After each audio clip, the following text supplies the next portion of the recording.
Keď si Suzy McLeod nestihla vytlačiť palubné lístky zo Španielska do Británie, Ryanair to urobil za ňu. Za 5-člennú rodinu však musela doplatiť 300 eur. Významne viac než stáli letenky.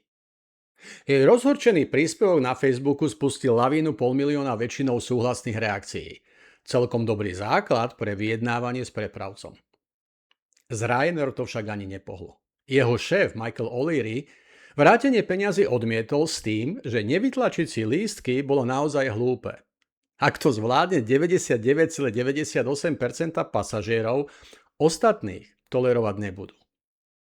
Slovo stupid zachytili aj tradičné médiá a z lokálneho incidentu sa stal škandál európskych rozmerov.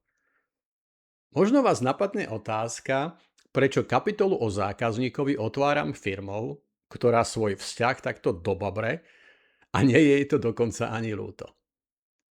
Ak k tomu pridám, že čistý zisk Ryanair v roku 2025 bol vyše 2 miliárd a prepravili viac ako 200 miliónov cestujúcich, musí vás napadnúť ďalšia myšlienka.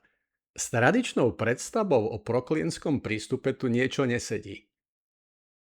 Ryanair totiž vyvracia staré klišé, náš zákazník, náš pán. V jeho vzťahu nie je zákazník roztopašný feudál, ktorý týra podaných, ale strategický partner, s ktorým má jasnú dohodu. My vás lacno odvezieme z bodu A do bodu B, vy si vytlačíte lístok, prídete na čas, nečakáte luxus a nesprávate sa ako v biznis triede. Kto dohodu porúši, znáša následky. Nie z rozmaru, ale preto, že to obom stranám takto dobre funguje. A táto čistota a jasnosť budovaná desiatky rokov mu umožnila vycibriť model, ktorý prináša jasnú hodnotu a slušne zarába. Ryanair sa dostal do pozície, keď je pre milióny cestujúcich prvou a pre mnohých dokonca jedinou voľbou. Konkurencia s vyššími cenami či slabším pokrytím sa stáva irelevantnou. Viem, väčšina firiem nie je Ryanair. V skutočnosti nás naši zákazníci vedia poriadne ohýbať. A to mi pripomína môj incident z mojich korejských čias. Jeden z dvoch neoficiálne 6-hviezdičkových hotelov v Soule nás prestal predávať, pretože zákazník sa sťažoval na chuť Heinekenu. Najprv vycvičil vedenie hotela, potom centrálu v Amsterdame a nás ako oficiálneho reprezentanta rovno preskočil. Reagovali sme promptne. Namiesto činu vyrazil obchodný zástupca. Keď nepochodil, vystriedal ho supervízor. Keď ani to nezabralo, bolo jasné, že tam ide obchodný riaditeľ. No a keď sa aj ten vrátil na prázdno, bolo jasné, že tam idem sám. Rozhovor so šéfom hotela bol krátky a srdečný. Poďakoval mi za pochopenie a vyslovil nádej, že odteraz si už určite budeme rozumieť. Na rozdiel od O'Learyho som pre svojho zákazníka nebol jediným riešením. V nápojovom lístku bolo ďalších 5 svetových značiek piva.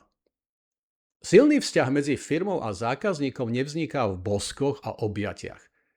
Nepomáha mu, keď ste pred zákazníkom na kolenách, ani formálne dotazníky spokojnosti. Zdravá sila vzťahu je v obojstrannej potrebe. Aby sme si tento vzťah ujasnili, položme si 3 otázky.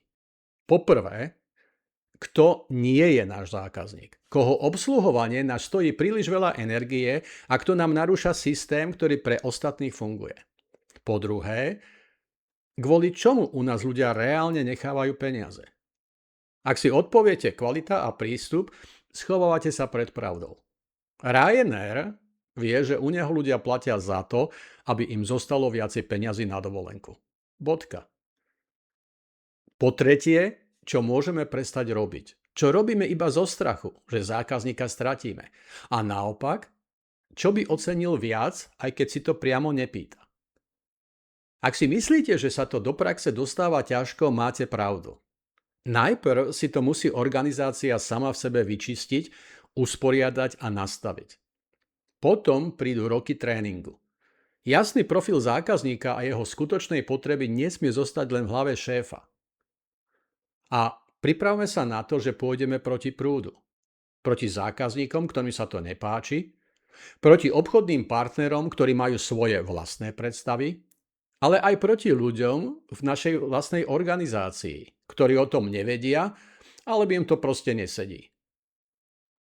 Definícia zákazníka je v tomto bode esenciou firemnej stratégie. On je ten, pre koho firma existuje a vytvára hodnotu.